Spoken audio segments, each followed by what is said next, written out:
Now we're going to talk about second order equations. What do I mean by second order equations? I mean that they contain an x squared. So they could also contain an x to the power 1, but they contain an x squared. And that means that they have up to 2 possible answers.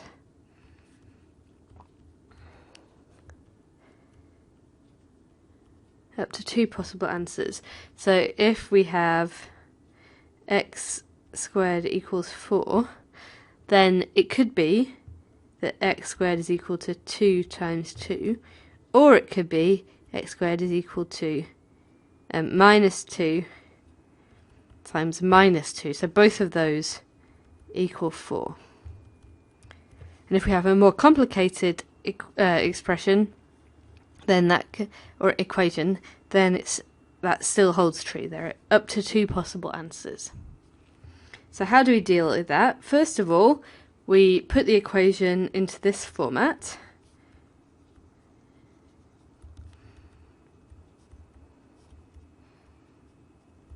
So it's ax squared plus bx plus c equals 0. So this a, b, c, these are numerical values that you get by rearranging the equation into this order. So have everything equal to 0. And then you use the quadratic formula, which I expect you to know.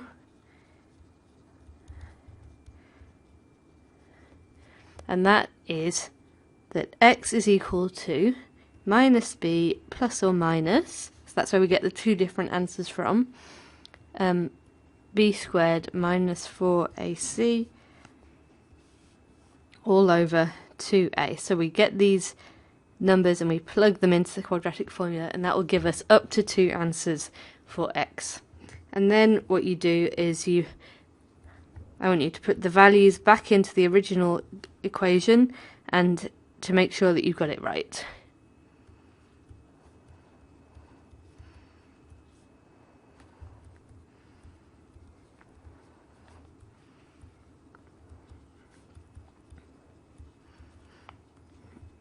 Okay.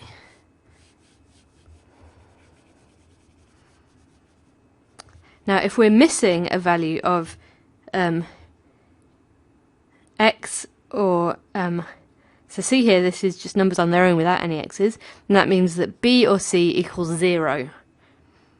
So 0 times x gives you 0, so that would make the x disappear, if you like. So that's how you deal with that. Alright, so let me work through an example for you to show what I mean. So how about if we got 3x squared plus 10x plus 3 is equal to 0. And if it doesn't look like this, then you rearrange it so it looks like that. So what's going on? So this 3 here, that's our A. The 10, that's our B. And the 3, that's our C. Okay, so the number that's with the x squared, that's A. Number that's with x, that's B. Number without an x, that is C. So now I just need to use the quadratic formula. So x equals minus b plus or minus square root of b squared minus 4ac, that whole thing over 2a. So in this case, x equals minus 10 plus or minus square root of 10 squared minus 4, what's a? 3, then c is also 3. So that whole thing all over 2 times, what's a? 3. Cool, so now we just need to work that out, do all the calculations. So x is minus 10 plus or minus the square root of 10 squared is 100 minus 36. If we multiply that whole thing together, all over 6. So x is equal to minus 10 plus or minus square root of 64 all over 6. So x is equal to minus 10 plus or minus 8 all over 6. So this plus or minus, that means that either x equals minus 10 plus 8 over 6, which means that x would be minus 2 over 6, or minus 1/3, or x is equal to minus 10 minus 8 all over 6, which would make it minus 18 over 6, or minus 3. So these are the two possible values that we can plug into here, and that'll make this whole expression equal 0. So let's just check that, make sure we've got it right. So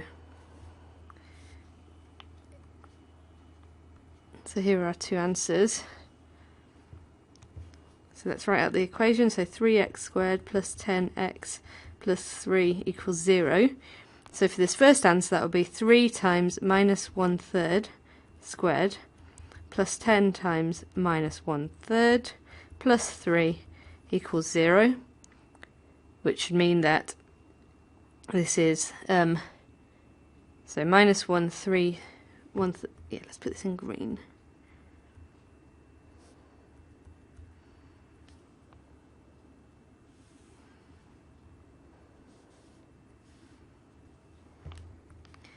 Okay, so that would be 3 times 1/9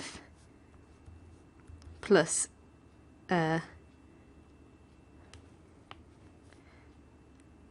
minus 10 over 3 plus 3 equals 0. So that would make it, so to add these together we need to give them a common denominator, which would be 9.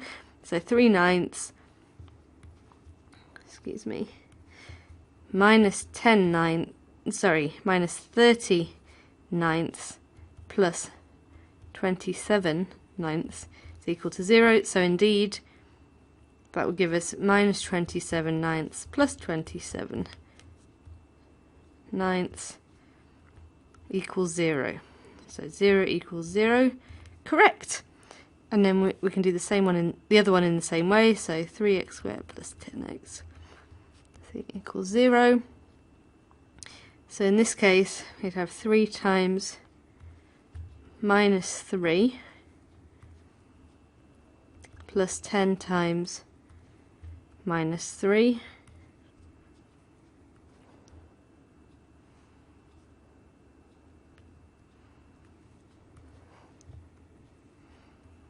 plus 3 equals 0.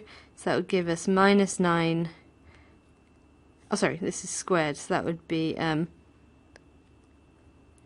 3 times 9 minus 30 plus 3 is 0, so that would be 27 minus 30 plus 3 equals 0. So again, that would give me 27 minus 27 equals 0, 0 equals 0, so that's correct. So that's how you do it.